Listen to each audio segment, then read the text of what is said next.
अस्सलाम वालेकुम। मिशन वडी न्यूज़ नेटवर्क में भलीकार रिपोर्ट कंदा हलो।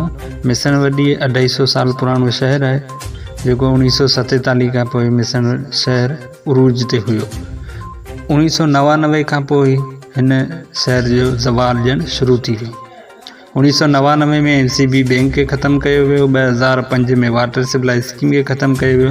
जॾहिं त 2005 में मिशन शहर के छॾे झंडो मरी के टाउन कमेटी ठाहियो वियो। सवाल इहो आहे त छा मिशन शहर जा माण्हू नाअहल हुआ या मिशन इर्द गिर्द जे माण्हुनि खे दीवार सां लॻायो वियो। इहो सवाल वक़्त जे हुक्मराननि ते छॾियां थो।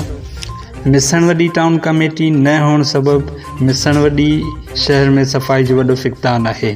मिशन वडी आसपास जा माण्हू वधीक अज़ियतुनि खे मुंहुं ॾेई रहिया आहिनि। मिशन वडी थोरे आसपास जे रहवासियुनि जो मुतालबो आहे चूंडियल नुमाइंदनि खां त मिशन वडी खे टाउन कमेटी बणायो वञे जीअं असांजूं मुश्किलातूं घटि थी सघनि। मिशन वडी न्यूज़ नेटवर्क कराची।